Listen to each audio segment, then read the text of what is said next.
Saka Sige boss, kahit at ka na lang kahit mga 100,000. Medyo mataas boss, baka pwede mong bawasan. Another day, another car.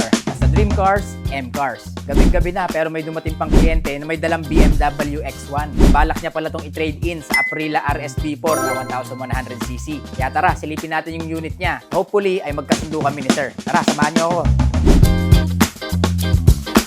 Silipin ko lang yung BM mo boss.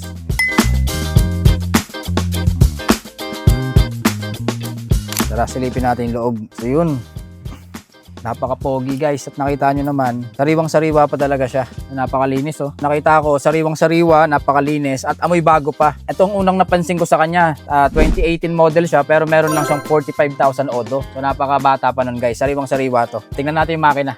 Yun.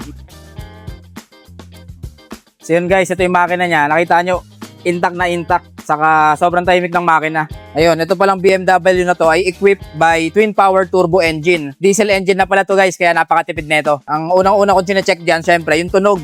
Kaya pag nakita nyo yung tunog ng makina nito, sariwa, makikita nyo yung mga kasa markings. Yan, intact pa rin. Ayun, para sa akin, all goods naman to, walang issue. Sige bossing, okay sa akin yung unit mo, sariwa. Pakita ko naman sa'yo yung big bike na i-trade in natin. So ito pala yung RSB4 ng Aprilia, 1100cc, 2014 model pero meron lang siyang 20,000 odo. So boss, magkano asking mo rito?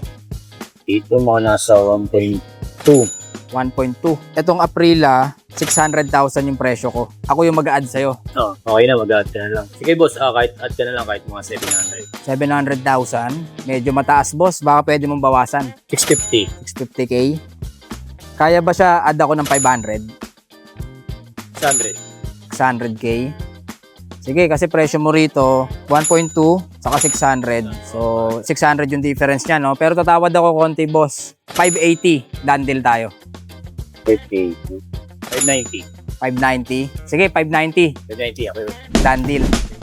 Done deal, boss. Ayusin lang natin yung documents, boss. Tapos bayaran tayo sa loob. Basta gustuhan ko pala yung BMW nila, sir. Kaya ako yung mag-a-add dahil yung presyo ng big bike natin is 600,000 lang at yung kakulangan is 600,000 din. So tara, samahan nyo ako, magbabayaran kami. Boss, ito pala yung papers ng Aprilia. So, original ORCR. Ayan, 2014 model nga siya. Then, 2021 acquired. So, rehistrado na rin.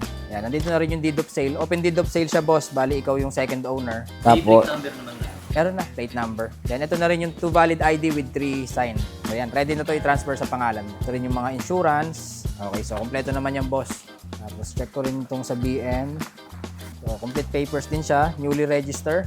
Insured pa siya. Guys, pag bumibili ako ng sasakyan, ito lang yung mga hinahanap ko. Original ORCR. Yan, makikita nyo. Saka hinahanap ko rin itong 2 valid ID with 3 sign and yung open deed of sale natin. Kompleto naman si sir. Complete papers naman, kaya wala namang problema. Saka kakarehistro lang na ito, boss, no? Kakagandahan dito sa M Cars, money back guarantee basta may issue sa papel or sa makina or binaha, flooded. Money back guarantee kami rito. So yun, boss, okay naman. Na-check ko yung papers, kompleto naman. Bali na pagkasunduan nating add cash ko is 600,000. So ito pala yun. 1, 2, 3, 4, 5, 600,000, boss. So nabilang ko na yan, boss. Pwede mo namang i-double check na lang. Ito rin pala yung manual booklet ng BMW. Talagang alagang-alaga siya, no? Kompleto talaga yung papeles niya. Then, dalawa rin yung susi. Dandel tayo, boss. Tapos, pag-usapan natin yung mga iba mong sports car na ma-market natin. Okay, boss. Dandel. Salamat. Thank you.